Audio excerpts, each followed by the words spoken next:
Tōku atu te whare nui tuatahi rawa o te ao kua waihangatia ki te tui māwhai ki te whare tapere o Civic ki Tāmaki Makaurau.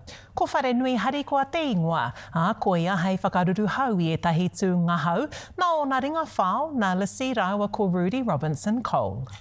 Ko hoki mai a whare nui harikoa ki tōna kāinga ki Tāmaki mō tētahi whakāturanga matariki I mua I tōna haerere ki Tāwāhi. And our whare in Otahuhu is where we were gifted the vision of whare nui harikoa.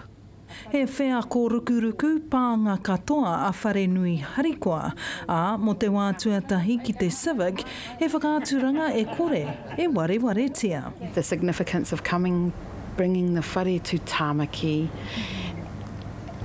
a whare that celebrates Matariki, and to be here in the Civic during Matariki, under these gorgeous stars here,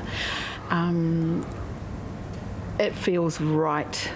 Tūwhera ai ngā tatau o te Civic a Pōpō ki te mā tini kia ki te ai, te whare nui harikoa, tai noa ki te rua tekau mai whetū o Hurai, mo te kore utu. We've never done this before. This is a once-in-a-lifetime opportunity for people to come and experience Lissy and Rudy's work on this stage in this whare. E ko tahirau ono te kau mano tāngata ko whai wāhi ki tēnei whare nui huri, I Aotearoa. I'm proud of those who trusted,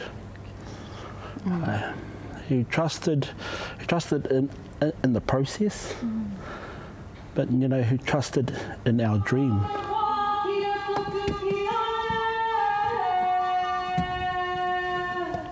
This is where the dream first started, was right here. So toothpicks and skewers. I feel that this is exactly what Aotearoa needs right now. Wa watahi ai e Ruby Raiwa ko Lissy kia whai pānga ai a whare nui harikoa ki te ao, he whare I runga I te aroha. The main message that I want to put out there for our whānau, and especially all our mokopuna, dream big. Dream big. We say the whare welcomes you as you are, and to come with an open heart and an open mind. Kia mutu rāno ngā whakanui kia matariki ka haere tēnei whare nui harikoa ki Amerika, ki Peritania, me Uropi. Mārena mane, te karere.